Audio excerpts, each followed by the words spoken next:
Hi there. Welcome to episode 3 of the Play Up podcast. Delighted to say that I'm joined by Jamie and Tim. Evening, fellas. How are you? All right, Good evening, mate. Yeah, all good. All good, thanks. Yeah, cool, excellent. So we'll kick off with the first 2 episodes covered are what we call Fab February, and what our aims and hopes were for it. And Pompey smashed it, completed it. Absolutely no trouble whatsoever. The predicted draw at Charlton. No one thought we were going to win there. I mean, we had a couple of half chances, hit the bar, obviously. Keep goalkeeper made a good save, but then Charlton had a couple of sitters that they missed as well. So I think a draw was probably a fair result. So we got the 13 points out of 15 in February, which is fantastic. So we put the afterburners on after it looked like the other teams were catching us up. But again, results on Tuesday night. We're recording this on Thursday, the 29th of February. So right at the end of the end of the month, and on Tuesday night we had some great results with both Bolton and Derby losing, so we've kept up our points difference, which is I don't know whether I'm more relaxed or not, gents. What about you? It's always good to have a bit of pressure on you. Obviously, I like the fact that we are. I think if they win all their games, we are still 4 points clear. And that's for two clubs at Barnsley and is it Derby? I forget it. But yeah. So the table as it stands is us on 73, 35 played. Derby on 66, 35 played. So we're 7 clear points to them. Bolton on 34, 66 points, and then Barnsley on 63 with 33, so 2 in hand. But Barnsley are the forms team at the moment, aren't they? Because both Derby and Bolton, quite unbelievably, have lost their last 2 games. But is it Barnsley and Bolton? If they win their 2, they get to 69 points. Is my math right there? Is that right? Go from memory here. I should have looked that up, really, couldn't I? No one can catch us with their games in hand. No one can catch us, but they can get to 69 points, which would be which gives us technically 4 points clear from everybody, I think. Correct. If they win all of the games. Correct. Yeah, which is a fabulous place to be. But my obvious natural fear now is that the lads would be like, easy street, take the foot off the gas. Yeah, we've got this. And that's the last thing in the world we need. It's always good to have the Wolves at your door and a bit of pressure to make you win. I think getting a point against Charlton looked even better when you look at the other results that the teams around us got. Not picking up any points at all. It's given us a really, really good February. Really couldn't have gone into the month expecting anything sort of much better, really. I think the game, agree, was pretty even game. Draw against Charlton, probably a fair result. I think they had their best chance when their player was through, hit the inside of the post, bounced straight back into Norris's hands. Fantastic.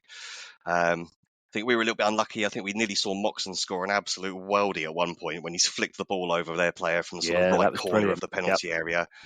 Absolutely banged one. I mean, that would have been, contender for goal of the season for all divisions, I think, if that had gone in. But it was straight at the keeper and easily saved. And obviously, we sort of had our chances as well. Good header from Lang, then resulted in Paddy Lane hitting the bar with his header off the rebound.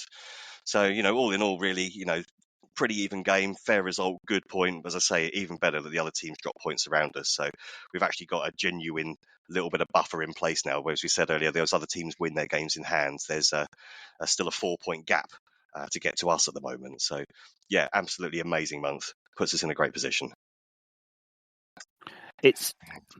I don't think February could have gone any better for us, to be honest. Really, I mean, we had hopes for it, and not only, like you say, not only Pompey doing their bit, but the other teams doing their bit by hitting tricky patches of form. I mean, if you have a look at March, Pompey's lineup for March, 6 games, although Derby isn't in March, so we'll ignore that one. But that's just been moved for television, hasn't it? Just been moved to Tuesday, which is annoying. Yeah. More annoying for Derby fans, I should imagine. Less annoying for me, I would say, though. So I didn't complain. The thought of going to a match on a Monday, I was just like, okay. Yeah, I suppose so. But we got so to kick off March on Saturday, we've got Oxford United at home, and we would hope to win that. They're struggling for form. Real contrasting form. Yeah, but Blackpool away is the tricky one, I think, because Blackpool blown such a hot and cold form at the moment. They'll either beat someone 4-0 or get beaten 4-0. So it's a bit tricky one. But we owe them for what happened at Fratton Park anyway. And then you've got on we the owe Tuesday. both of them. I'm just quite surprised how quickly you've dismissed Oxford there, considering Well, the Mousinho link as well. Well, true, but I think at home, we've got 3 out of the 6 games at home. I think we can and should beat anyone at home now with the strength of the squad and with a full Fratton Park at all 4 sides. I think we are massive favourites at home now in the run-in. So that's why I'm looking at the tricky away games. You've obviously got Blackpool and then Peterborough United on the 16th. Again, we're not imposing ourselves on teams away at the moment. It's just at Fratton Park we're really, thumping teams.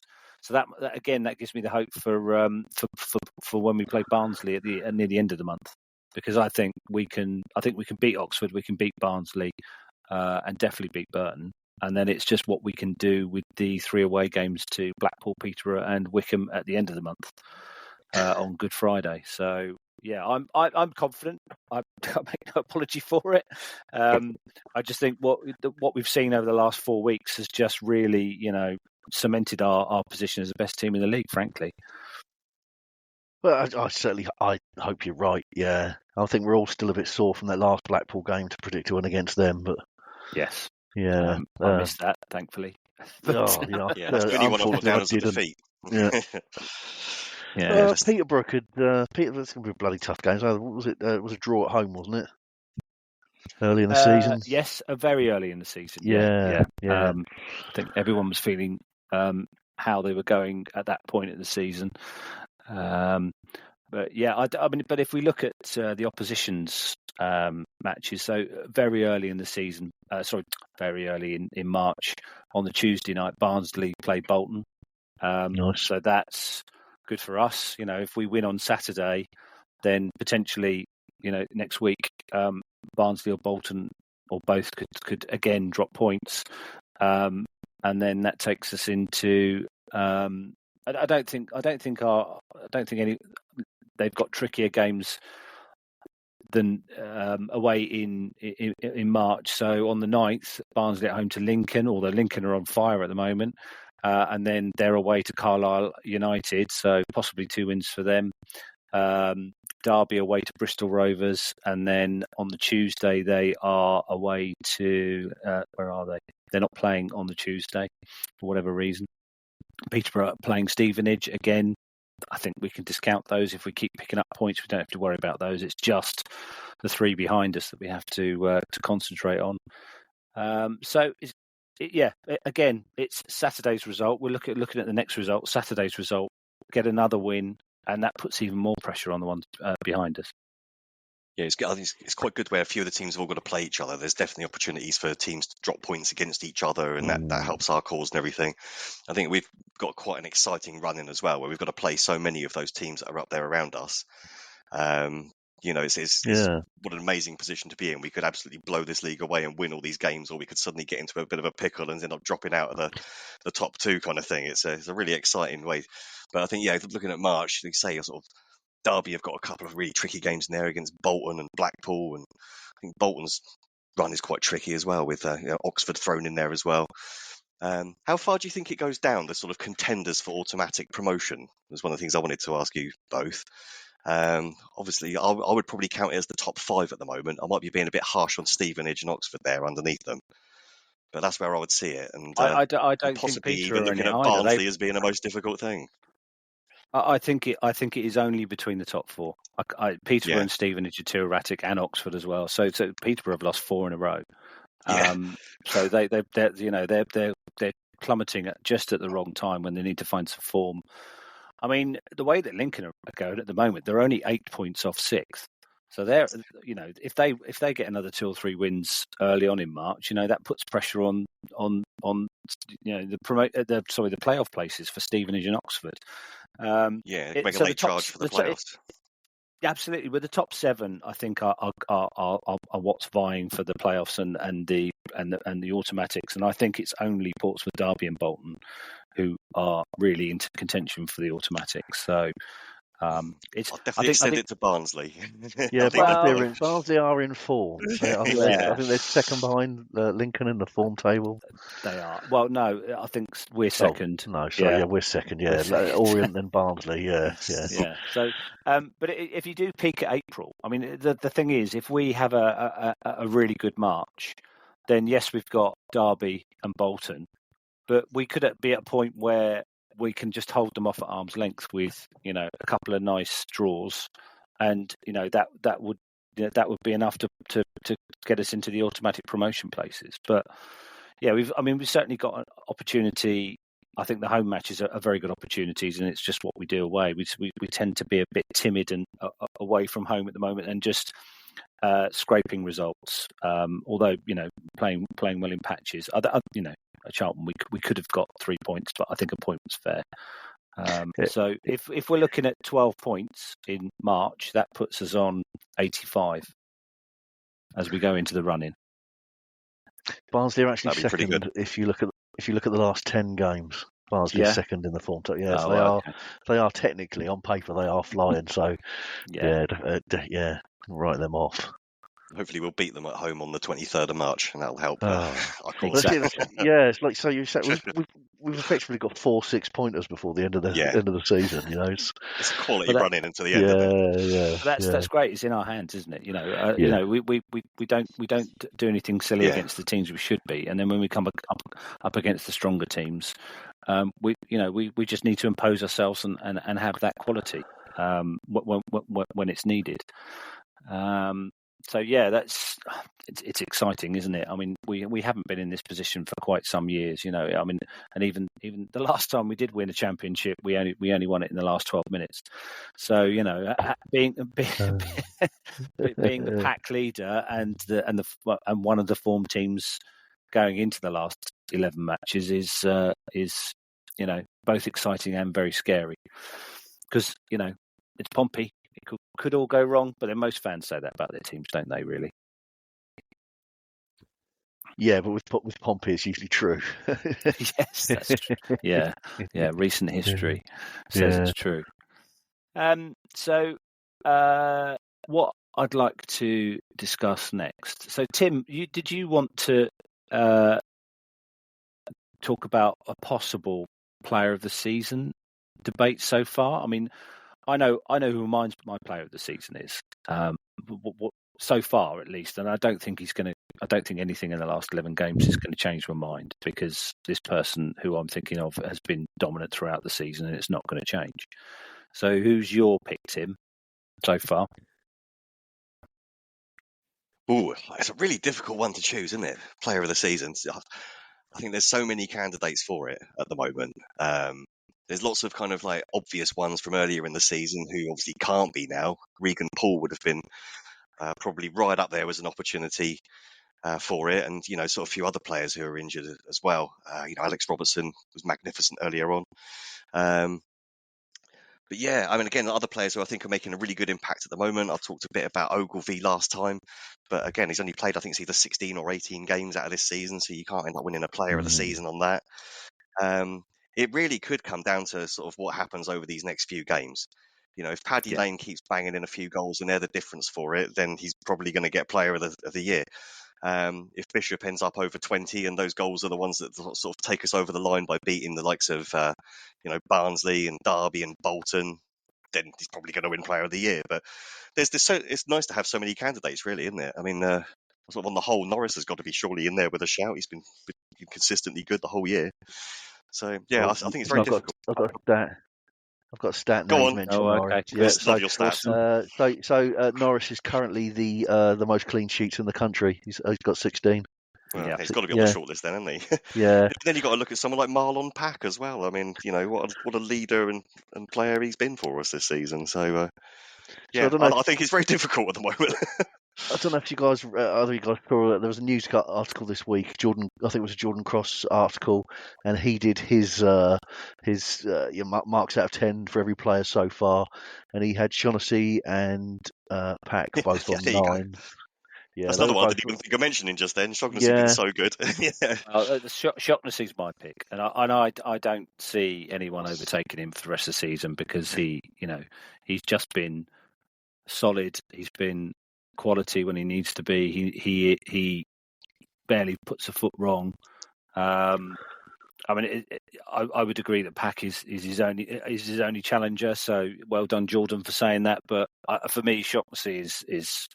I think Bishop's had an average season, although he has got a lot of goals. His form has fluctuated. He obviously was injured, and I think he's trying to adapt his role, so coming deeper a lot more to lay the ball off and hold the ball, not necessarily stay on the line and battle with the defenders. He's trying to get into space and provide that link-up play, which is obviously, I think, quite new for him. And that's something that obviously Mousinho's trying to get him to develop and adapt to, so add something to his game. all the time he's being marked out of existence, he's got to play that, and I think he has done really well at that. Although he might not be getting as prolific the last 10 games, say, but yeah, he's still really prevalent and fabulous to have in the squad. Yeah, he's someone who will get you a goal in tight matches. If you give him the service. So I'm not taking that away from him for 1 second, but I think maybe last year he was standout because we didn't have such a good squad and we didn't have such a good number of players. So he was the standout player for me. And Raggett obviously had an excellent season last season because they were consistent. And I think that for me that's what does it for Shaughnessy. It's his consistency. He's a 7 or an 8 and maybe a 9 every game. Has got some vital goals, especially in the early on in the season. A couple of last minute winners. And just seems to command that back line and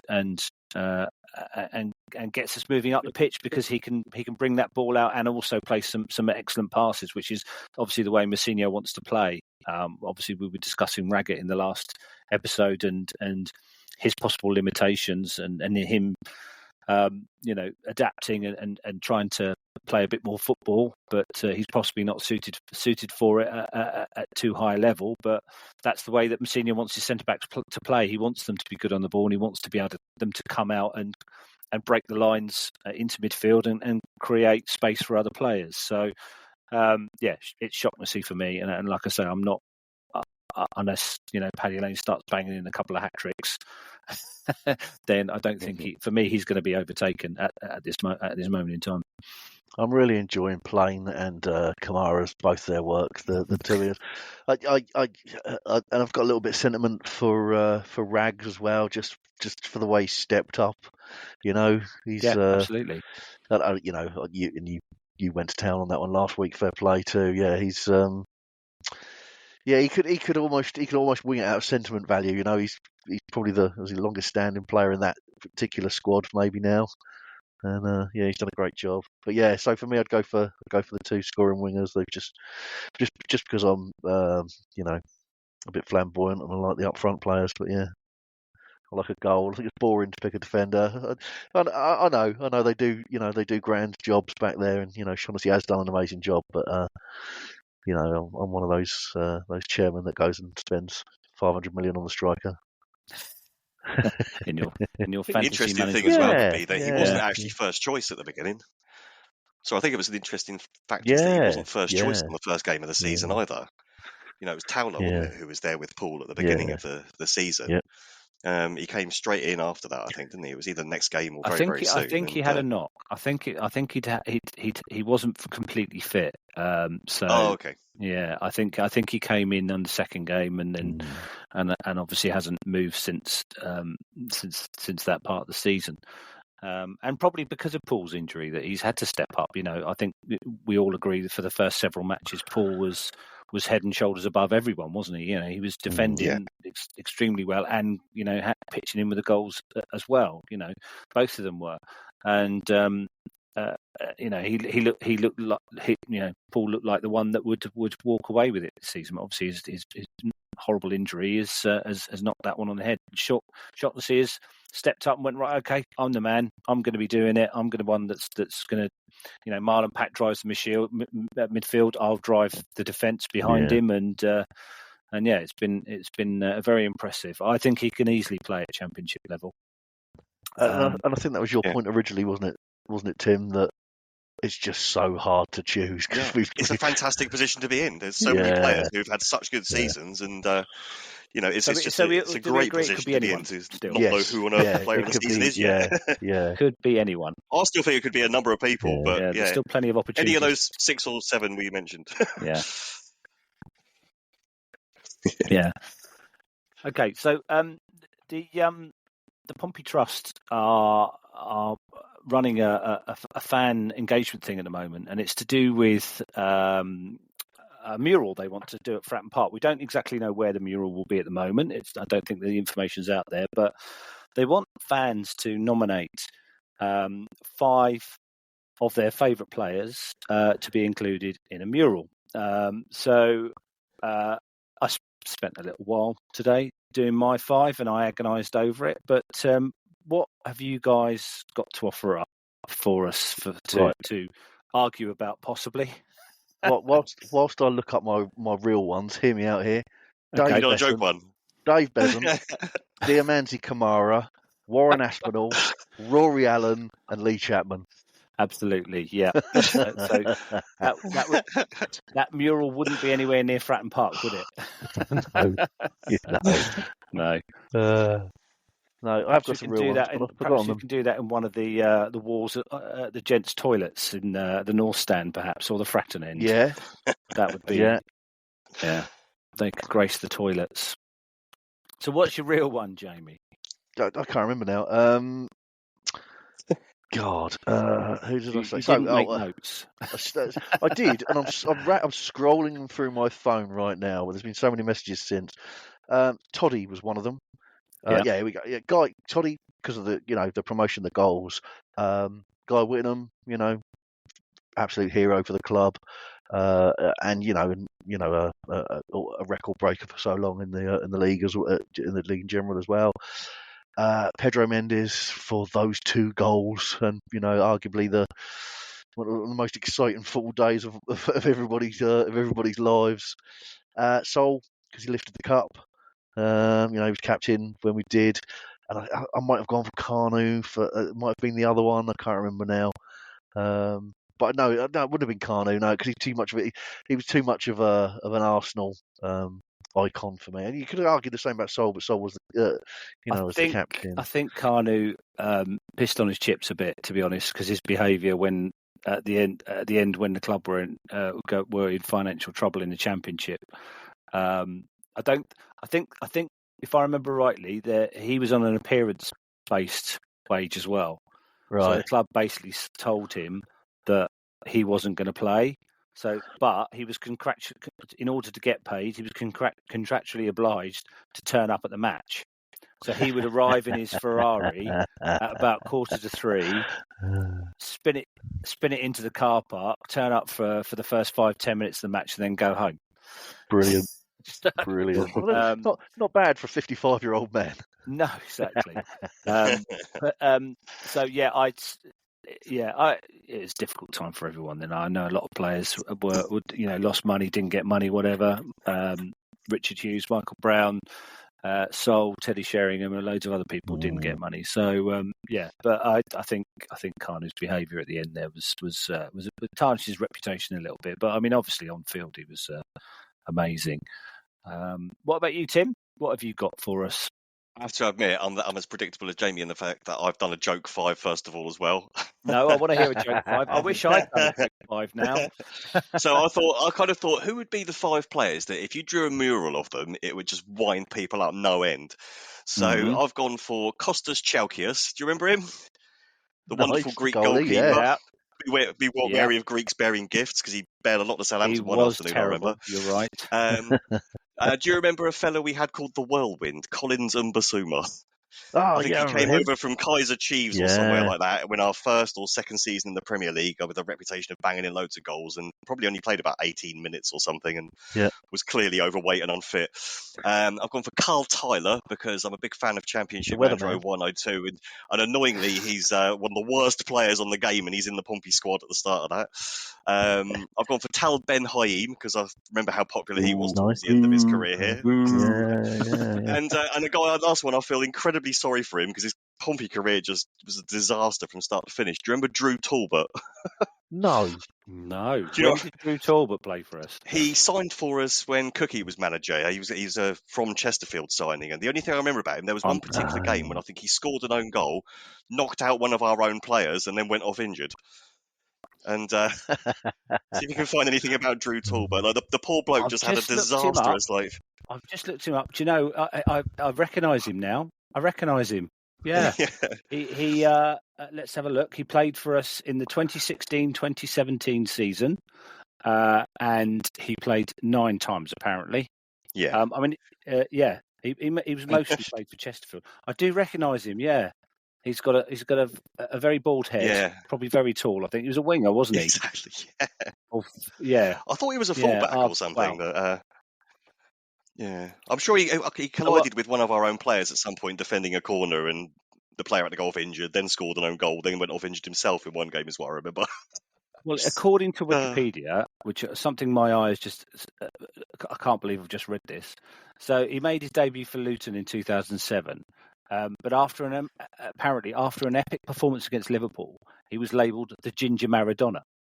So he must have had a lot of red hair at some point, but certainly not when he arrived at Pompey. And he apparently turned down a move to Italian side Brescia at some point. So wow. I don't know what's going on there, but I mean, Tim, full respect. I mean, where did you pull that one out of? I thought I'd add you into my list. I've forgotten a lot of players over my 40 odd years of watching Pompey, but I would have had to live the rest of my life to remember Drew Talbot. I'm very surprised. Jamie Vincent. It was either him or Malcolm Shotton. I was surprised Jamie Vincent and Yoshikatsu Kawaguchi weren't in your list, mate. Okay, all right. I won't have a word said against Yoshi. He did his best. He was only 5'8".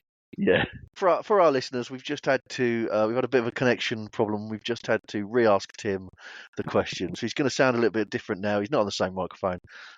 So Tim, who are your top 5?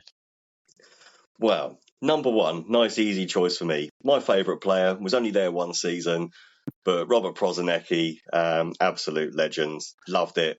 Remember being so excited about him coming over to us before he even signed. Just absolutely brilliant. Wonderful player in a fairly poor team, not having a particularly brilliant season at the time. I've gone for some other ones on sort of similar lines of thinking to yourself. You had Sol, didn't you, in your list? Yep. I'd have him as well. He's a Pompey captain lifting an FA Cup, which is fantastic. Also from that same team, although I know you've discussed why maybe Kanu won't be up there, but he made my list on the fact that he scored for us in an FA Cup final. Yeah. I absolutely love that. Then a couple of other favourite players. I think Darren Anderton in there as well. Good old Shaggy. Again, remember, it was so exciting when we had that game against Liverpool and we were 1-0 up those few minutes before Ronnie Whelan, who shouldn't have been on the pitch, equalised, but that's another matter. I'm still bitter. Yeah, not that I'm still bitter about that or anything at all. And then I went for Brett Pittman as well, because again, it's another one where you can have him kind of celebrating a goal or holding up a cup for the checker trade. Yeah. My mouth's open. I can't believe Brett Pittman. Where did that come from? Oh.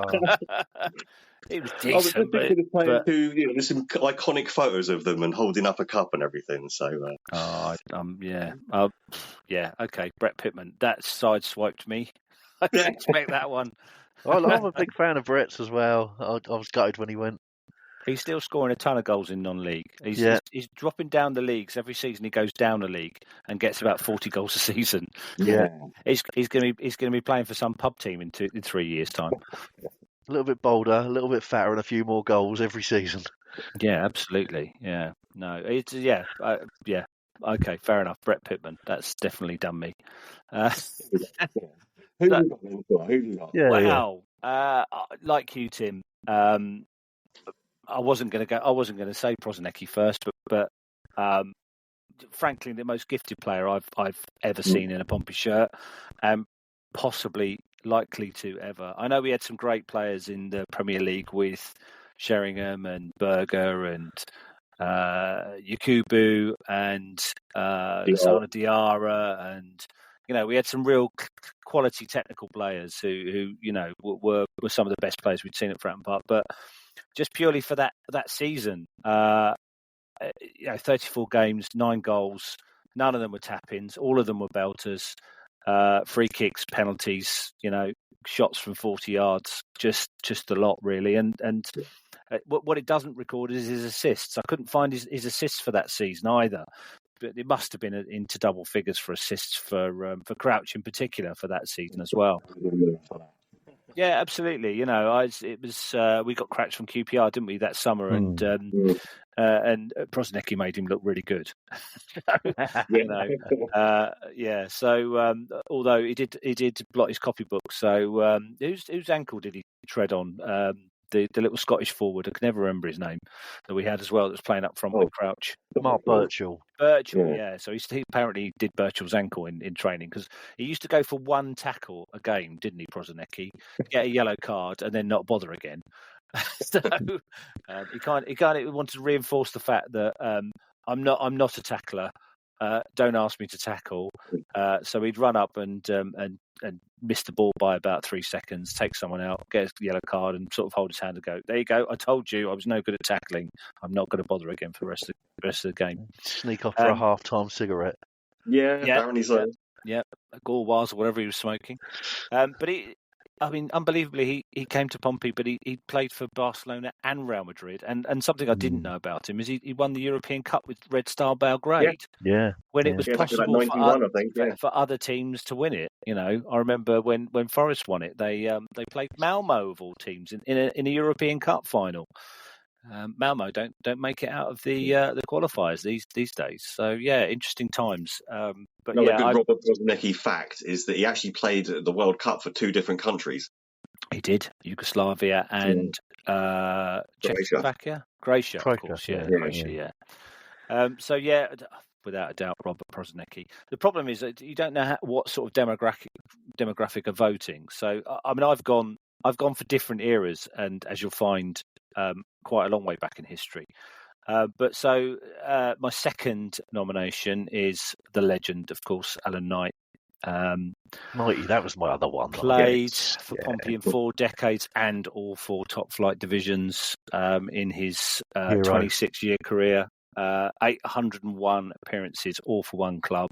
The leading man in English football to make so many appearances for just one club, and just Mr. Pompey. Knightsy up there, please, for me as well. I went for Guy Whittingham as well, and not just for his goal scoring efforts as well. So probably he won't get as many plaudits from most people, I don't think. But one of the things I hold utmost admiration and respect for him is the way that he stepped in and managed the team when we had nothing left. We had no players. He was losing players and getting players in every other week. I think we played 70 or 80 players that season that he managed us in 2012, 2013. Job in football, that wasn't it at the time? Oh, it's ridiculous. And he did it with such grace, was never frustrated, humble. Absolutely. We met him a couple of times, didn't we, whilst we were doing the Black Pompey music stuff, and a really lovely fella and interested in you. I've met him several times, and he still talks to me about times that we've spent together before. So I did a few away gig commentaries for Express over a couple of seasons, and we'd always have a good chat with Andrew Moon as well. So he's a really nice fella. So for me, Guy Whittingham, because 99 goals in 173 appearances, that's Haaland stats, isn't it? Really? Yeah. If you think about it, that's 1.3 goals a game, which is amazing. And as you said, Tim, the 48 in the 92-93 season, where we heartbreakingly missed out on goals scored. If only he'd scored 50 goals instead of 48, we would have been promoted to the Premier League that season. So yeah, Guy for me is my third choice. Fourth choice, Linvoy. Yeah. Just for his sheer character. I mean, he just, like Raggett, he never looked like a top flight player. He never looked that comfortable on the ball. Obviously, he was a great defender aerially and up close. He could manhandle players and physically